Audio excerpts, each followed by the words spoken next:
Welcome everyone. Welcome to using Dask and many GPUs to train a neural network with PyTorch. We are here with Jacqueline Nolis. Uh, Jacqueline is a data scientist, data science leader with over 15 years of experience in managing data science team. She's currently the head of data science at Saturn Cloud. So let's get started. Thank you. Let me share my screen. Let me know if you don't, if you don't see. I'm going to assume everyone can see that. Great. Thank you so much. I'm excited to be here, excited about Dask. So what am I talking about today besides a lot of GPUs? So I've been a data scientist for many years now, and it's been fun to watch deep learning become increasingly important for data science. I remember just in the last 5 years, just watching it take off has been really fantastic. And I only got into it, started using deep learning myself, maybe like 3 years ago. And when I've been using deep learning, it's generally been on one computer. It's generally been with a CPU. Occasionally, I have had to use a GPU to get it to be more powerful, but generally a CPU. And I've never tried doing any of this. Well, what if we use more GPUs and connect them all at once and things like that? That's just it's never really been a thing that's felt accessible for me. And so recently, I'm the head of data science at Saturn Cloud, and one of our offerings is hosted Dask. And so I've really been interested in, well, what is the benefit of using many GPUs instead of just one? Using many GPUs instead of just one for training a neural network. So I'm like, this is great. I would love to try out Dask for this particular use. And for me, I have one neural network that I always use for like all of my testing scenarios. And I'm like, I'm going to take that classic neural network I have, and I'm going to throw it into Dask and see what happens. And of course, that neural network is a neural network that helps me generate cute pet names. A very traditional academic example, of course. Just kidding. So this talk is about that experience. So in the talk, I'm going to assume you know a little bit about neural network, or you know the basic concepts of neural networks, what's a layer, things like that, and maybe ideally a little bit of PyTorch, because that's what I'm going to be using. But if you don't, you should be able to loosely follow along. And if you find yourself not being able to follow very much at all, do not worry, because there's going to be lots of cute pet pictures as part of this presentation because we're generating pet names. So the basic idea of this neural network is I want to take a data set filled with pet names, feed it into a neural network that will learn the sequence of how like text falls within these names and try to generate new names. So if we have training data like Kaiser, Bliss, and Clark, we will want to use that to create a neural network that can then generate Mazden, Graggy, Rago Pies. The network I originally built when I used this as my canonical example for things was actually built in R, because that has historically been the language I've used most, and with Keras. Now, the tooling and things I've seen around Dask and GPUs, they seem they're just a little bit better suited with PyTorch. So I figured, having never used PyTorch either, now would be a good time to try out both of those at once. So what I had to do was convert a neural network that was from R and Keras into PyTorch and Dask. So what was the data I used? Well, it turns out I live in Seattle, and Seattle is a very nice city for me because Seattle publishes lots of public data sets, including the fact that in Seattle, you legally have to register your pets and get them licensed. And Seattle has, as publicly available data, all of the license numbers and the names of the pet and the species and the subspecies. They give you lots of pet data, which is fantastic. For this particular exercise, we only care about the names, although there are instances you'd want to find fun uses for all that data as well. And the idea is to train the neural network to mimic these. So given, I think it's like 70,000 names, we want a neural network that will generate additional names that look like these ones. So how do you do that? Well, a neural network, like pretty much any other machine learning model, you have a data set of like an X matrix, and you're trying to predict of like features, and you're trying to predict a Y set of values. And in this case, what we are going to do is we are going to try and generate each individual letter using all the previous letters we generated so far. So if we have, a name that is 8 characters long that we generated so far, we will use that as the input to generate the 9th. So our training data has to be the names of that pet data set split up into character level sets. So if we had the name Spot, for instance, in the pet training from Seattle, the pet data, then the first data set would say, hey, if you have all blanks, the character you would want to generate is S, the first character. And if you had all blanks and then an S, you would then want to generate a P. That's your target. And then if you had an S and a P, your next target would be O. And so by doing this, we are taking, one starting data point of spot, and we're turning it now in this case into 5 data points of generating each of the characters. And note, we also need to generate a stop character to say, hey, we've hit the end of the name, stop putting more characters onto it. But neural networks don't work on letters, they work on numbers, basically. So in this case, an easy way to turn it into numeric data is to first create a dictionary. So A is 1, B is 2, probably dashes and characters like that. We generate all the characters as numbers. And then once we've converted characters to numbers, we one-hot encode them into vectors. So they become binary data, since it's, the categorical levels aren't respected by a neural network, but if you have a one-hot encoding, that will work. So if we had like a data point of blank blank SPO from the last slide, we can first convert that into numbers, 0, 0, the 19th character, the 16th, the 15th, and then convert that into a one-hot encoding. And so this becomes a 3-dimensional matrix. We have the dimension of how long the name is, we have the dimension of which character is, and we have the dimension for the one-hot encoding. And then the target is similar, but because we are only creating one character, that is then a 2-dimensional matrix of output data. And so that becomes the data we are going to feed into one neural network. I will say this is for how you would create a neural network data set to generate individual character levels. But a lot of times when people do text generation, you are actually doing it at the word level. So you don't want to generate each character, you want to generate each word. And in that case, having a dictionary of every possible word assigned to a number is far too big. And there are things called embedding layers, which will do that better for you. But in this case, we only have, like 40 characters if you have letters, numbers, and dashes and such like that. So it's fine to just use a dictionary, not an embedding layer. So then the neural network architecture really just becomes take that input data, pass it to a whole bunch of LSTM layers, and an LSTM layer being a neural network layer that's especially well suited for looking at sequences of text, sequences in general, and finding the patterns within them, in this case, sequences of text. Then we use a dense layer to combine those into our output targets, and then activation to make sure that this actually adds up to 1, basically. So that's a picture, just an LSTM. That is an unrolled LSTM, just to show you how it goes within the layer. But in the picture below, that is a rolled cat.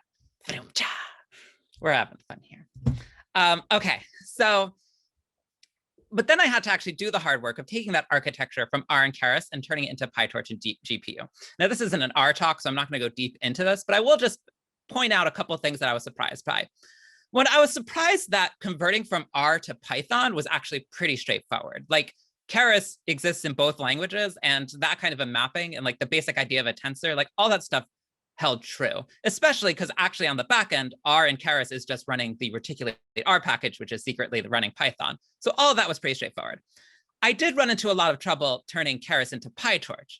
And primarily the problem is that like the definition of what an LSTM layer is between Keras and PyTorch is slightly different. And how they define a parameter, each one is slightly different. So if you are thinking about switching between these two libraries, just expect it to take a little work and a little extra reading to try and understand exactly what's happening under the hood. And then I would say getting the PyTorch to work on GPUs, as opposed, because previously I've been trying this on CPUs, that have been, I'd say maybe slightly difficult. It wasn't too bad. The hardest part was just figuring out where in the PyTorch code I had to specify no use a GPU for this part, but none of that was particularly tricky. And so lastly, and keep in mind, nothing I've talked about so far in this talk has been Dask. We are going to get to that. But lastly, what does that actual PyTorch model for this neural network look like? Well, first, we have the model class that defines the model architecture. And so this is basically, we have this init, which defines the network layers. So I just define an LSTM of a certain size with a number of layers and a dropout. And then we have how the layers connect to each other. So basically, it's just the LSTM followed by the linear. And this is an area where I actually got a little bit burned by PyTorch versus Keras, because PyTorch, the way like the PyTorch output works, like kind of inherently has the activation built in a certain way that Keras didn't. And so this part right here of actually figuring out where I should put in activation, things like that, that ended up being fairly tricky. So watch out. And so then the actual training, what I did was I then created a training function. So the training function is a function that when I run the function, it should train a model of this type. And so what I would do is I, at the top, specify that the device we are going to be using is the GPU. I would create that model object from the model class on the left. I would then set my loss and optimizer functions. And then I would have in here, of course, the epic loop that would that iterate through that that epic loop. And then it would return the model. There's no necessary reason why you'd have to put this into a function, except that is foreshadowing some of the Dask stuff. But none of the thing here is particularly unusual PyTorch code. This is just kind of the setup for what I was going to do next. So with that, let's talk about moving that model into Dask. So first, we got to talk a little bit about how PyTorch works in a distributed setting, or at least how I used it for the distributed setting. So PyTorch has within it a library called the Distributed Data Parallel Library, or which I will henceforth call DDP. And this library is built for the express purpose of either if you have multiple GPUs on one machine, or if you have multiple machines, each with its own GPU, which is exactly the case of Dask.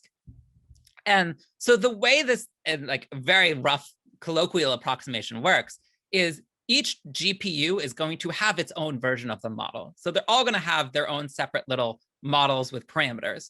They are going to be passed data. Each one's going to be passed a set of data. They will then each train on that data. And then after each batch, they will communicate back the results. And they will combine those results and update the gradients and all that, neural network stuff. So what this means, though, is if your model is designed to have a batch size of 1024, and you have 4 models running all in a Dask, you have 4 workers in a Dask, distributed network, whatever, your batch size will then be 4 times larger, because at each instance, each moment, each one of those models is training a data set, and then they are all going to combine, and so your batch is going to be bigger. This is also foreshadowing. But keep in mind that the basic idea is they're all kind of doing their own separate work. They then communicate the results very frequently, and then things are updated and they continue.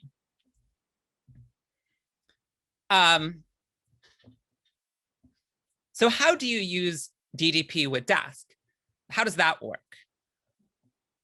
So what I found to be the most easy way for me to do this was to use that training function from before of here's a function that you basically, the function, you run it and it trains a model for you, and have each one of the Dask workers be passed that function. So that function should be very similar to the original one worker machine learning case, but now there's going to be a little DDP code. So when that function is running and that model is being trained, it's also communicating with all the other models. So, and using the DDP functionality to keep them all in sync. So we at Saturn Cloud, we have helped open source a library called dask-pytorch-ddp, which is made as just a set of wrappers and things to make this easier for you. And so dask-pytorch-ddp has a function called dispatch, and dispatch, you pass it the Dask client and the training function and that you want to run, and it will run it on all of the workers in the client, and then pass you back a futures. So this is basically replacing where previously I would run that training function just once. Instead, I use this dispatch.run to run it on all the workers at once. I was surprised at how easy this was, honestly. Just really, it was like one line of code, and then it was working for me. But other things had to change too when we're switching to Dask. The first thing we need to do is we actually suddenly have to care about having some sort of primary worker, which is to say, a lot of times when we're doing model training, we're going to have a step in there like save the intermediate results. And when you save the intermediate result, if you have 10 workers all working at once, at each batch, they're all saving the intermediate results. You're both going to have clashes if they're saving to the same place. And also it's going to be totally redundant because they should be in sync at the end of each batch. So saving 10 times is just kind of a waste of time. It turns out that's very easy to add in. The PyTorch has a distributed.getRank function, which just tells you which DDP worker number you're using. And you just say, if your worker is 0, then do whatever you need to do as a primary worker. But that is some new code that I had to add into that training function of, hey, only if you are the primary worker should you do some of the steps. Another thing that has to change, as I said, is we have to actually use the DDP libraries within the training loop. This was also, I would say, surprisingly easy. Whereas before in the training loop code or the training function, we would define the model at the beginning. Really, you just have to just add this one line after you add the model and send it to the GPU. You just have to have this one line of put a DDP wrapper around it so that PyTorch knows that it's going to be communicating with other things. So again, really low overhead. That's like one extra line that's pretty clear. And so that was pretty nice. I will say, just be careful. There are occasional situations where your code, certain times, if you pass the model now to certain like PyTorch functions and things like that, it may not know how to handle a DDP function. So there may be instances or situations where you may want to keep track of the original one instead of just the DDP wrapper I found. But I think that's pretty rare. And honestly, I just put in the wrapper, stopped thinking about it, and I was mostly fine. Another thing that had to change when I moved my training function away from being run on a single laptop, really, to working in Dask is I had to be more thoughtful of saving intermediate results. Because whereas before, when I had my training function, I would just have that function run and then I'd be like, oh, just save to the hard drive, whatever, that's fine. Like save to a local disk. That no longer works in Dask, because in Dask, if you have it saved to a worker's disk, that's ephemeral. Who knows what's going to get, like it's a hassle to keep up with that. There are a couple ways that you can deal with, like where do you want to save intermediate results as your model's running? So I think there are really three reasonable options. One is you could create some external resource to save to, like S3, that all of your workers have access to. Although keep in mind, you may only want your primary worker to be saving, but suppose for some logging, you do want to save more things. So you can save stuff to S3.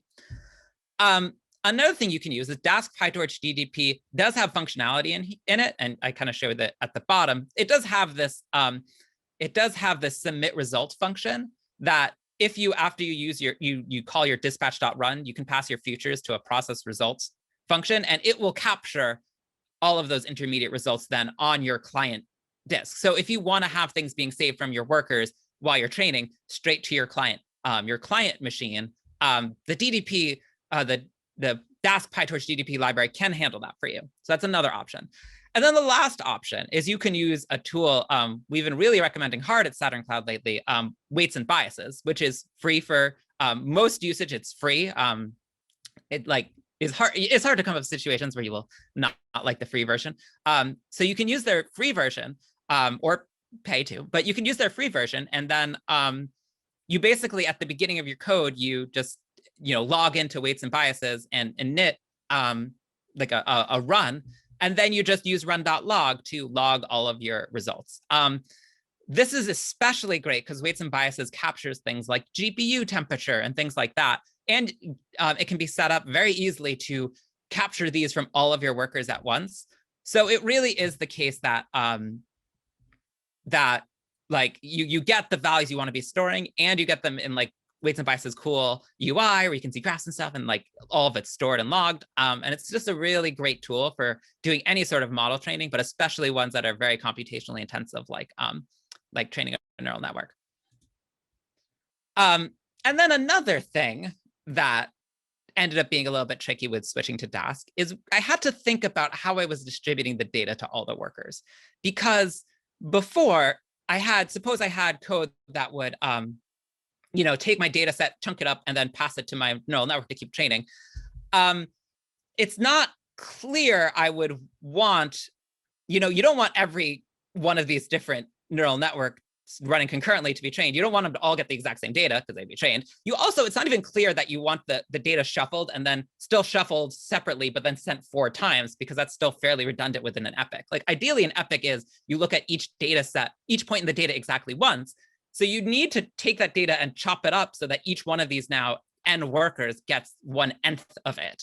Again, PyTorch makes this surprisingly easy. The distributed sampler tool they have built in will take your data, and it will, knowing that you're using DDP and things like that, it will correctly split it up so that each worker only gets the appropriate amount of data it needs. So again, PyTorch, surprised how easy setting this up is to work with Dask. Okay, so with those changes to my code, I was extremely curious.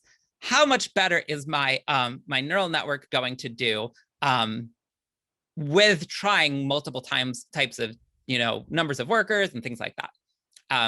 This dog here is experimenting with a new haircut. It's hard when you're doing a virtual conference to know if the bad jokes are landing, but I'm going to assume they're all landing very well. So here's the experiment. So I use Saturn Cloud, which, we have hosted Jupyter, we have hosted Dask, things like that. So I used a Jupyter notebook with a a T4 GPU as the client. And then I had a Dask cluster with 16 workers possibly available, each of those having a T4 GPU as well. And then weights and biases to monitor the results. And this is a picture of the UI of the servers, the Saturn Cloud server being set up. And so with that setup, I then said, well, what happens if I use a Dask cluster then that has 1 worker, 4 workers, or 16 workers at the current time? So like, as I scale that up, how does this change? And keep in mind that I included the 1 worker Dask cluster as an example, but it was 1 worker still in a Dask cluster. Like arguably my 1 worker example should have not been on a Dask at all and should have just been on a Jupyter notebook, things like that. But I'm like, I think for comparison, it's just easier to use the baseline of still being in Dask for the comparison. So I had 1 all the way up to 16 GPUs, which feels just absolutely bonkers to use 16 GPUs to train a neural network on pet names. But here we are, given Cox for interesting research purposes. So the batch size then, I used 1,024, 4,096, 16,384, the learning rate from 0.001 all the way to 0.016. And notice these all just scaled up by a factor of 4. So the lowest to highest is 1, 4, and 16 units bigger. And so that gives you 27 different runs that would happen. So I tried to run it first, and this is perhaps, I tried it at first, and I'm like, this isn't good at all. What is happening? I feel really bad about this. And what happened was in each one of these experiments, so this is the same batch size and learning rate, and then the 3 different lines are 1, 4, or 16 workers. And what would happen is they would all fall on the same line, and just the 16 worker would end faster clock time. And I'm like, what is happening? This is not great at all. And I thought about this for a while, and then I had this moment of like, does Dask even do anything? Like, what's happening? And then I realized that what was happening is the problem I had was the problem I talked about way at the beginning, which is I wasn't accounting for the fact that my batch size is effectively increasing as I increase the number of workers. Which is to say, like in this chart where the batch size is 1,024, for the 1 worker case, it is indeed 1,024. But for the 16 worker case, it is 16 times 1,024 because each batch is actually 16 things long. And so you're actually using 16 times as much data for each task. I don't normally make a whole slide out of I messed something up, but I do think that it was unintuitive to me. I hadn't really thought about this before. And I think this is really a situation where as other people try working on this stuff too, they might easily get caught on it. And I think it's just worth talking about of like, what is the right way to actually do a valid comparison as you change the number of workers. So with that adjustment, and actually, so once I took into account the batch size, which meant that like now if I had a worker with 16 workers and 1,024 batch size is the same as 1 worker with a 16,384 batch size. So when I made those adjusted batch size, it actually became much more what I would expect. So like if you look in the upper right, you can see that the 1 worker, the 4 worker, and the 16 worker, they basically all had the same trajectory, but the 16 worker did it dramatically faster because it was training all the data in parallel, it was able to go much faster. So with that, it actually created a dramatic improvement in speed of how much I was able to train these neural networks quickly on these pet names. There's not an improvement in accuracy, which I'll talk a little bit more about later, but there is a great improvement in speed, and that's pretty good. This also had a serious time savings. That just added up to a serious time savings. So like if you look, for instance, in this upper left example with 16,384 batch size and learning rate of 0.001 is basically like 16 times faster when I use 16 workers. Like they're really, it was really just a lot faster.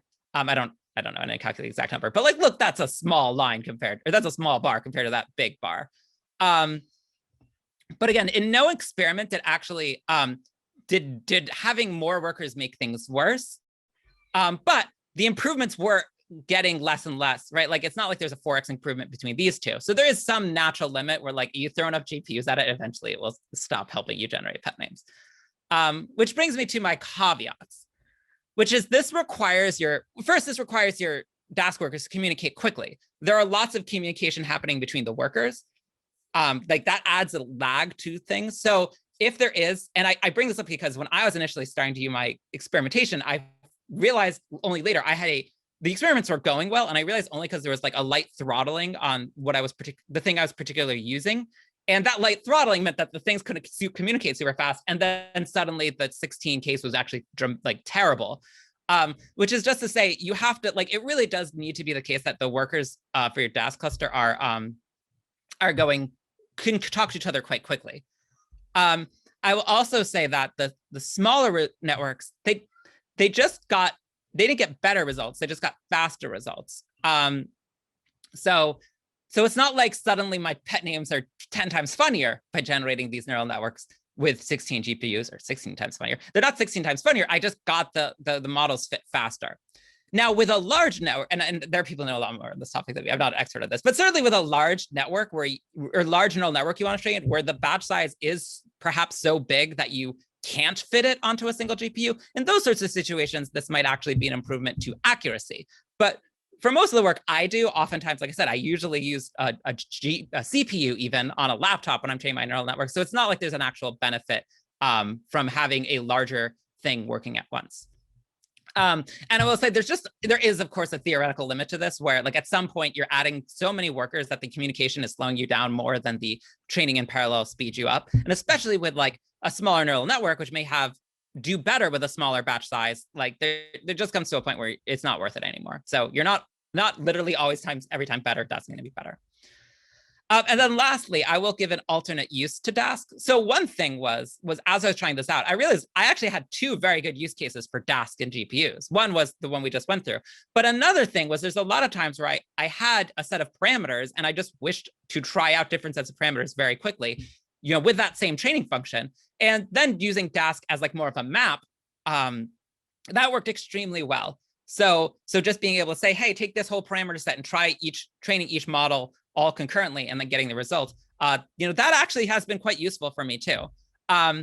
Naturally, that does better if you use like optimization to avoid, basically, hyperparameter tuning to avoid wasting your time with bad experiments. And in theory, I'm sure someone on this, at this conference has already done this, but like in theory, you can also have multiple experiments trained concurrently, each with their own separate number of Dask workers. So like taking the two situations and combining them together, using multiple Dask workers for each model training and having multiple models trained at the same time. Like that's all possible. There's just a lot of opportunity here. And I think that's really enticing for data scientists like me who just want to be able to train lots of models in different ways. And like I said, this has been really helpful for other work that we've done at Saturn Cloud. And again, really been happy with using weights and biases as a way of trying to keep track of training all of these things at the same time. And so lastly, before I end the talk, it would be unfair for me to not just give you a giant picture of all sorts of weird pet names to get generated by the model, because a lot of them are really funny or just weird. And I think this is amazing. So I'll leave this up for a second or two so people can take it in. And then I will give my closing slide. So Kubi, lies. I've only looked at some of these. There's a lot of names here. Lies is a wild one. Anyway, okay. So with that, thank you so much. Happy to answer questions. So again, I'm Jacqueline Nolis. I am on Twitter at SkyTetra. That is by far the easiest way to reach me if you want to talk to me. The slides and code for this is all available on that Dask Summit GPU, scld.io. That's our link shortener, SaturnCloud.io, scld.io/Dask Summit GPUs. And just a light pitch, if you are a data science scientist or data science team looking for resources, you want Dask cluster, you want a 4 terabyte Jupyter notebook, you want GPUs, all that stuff. We try and make that pretty easy for people to use and oftentimes for free at Saturn Cloud. So I highly encourage you to give it a try. Awesome. Thanks, Jacqueline.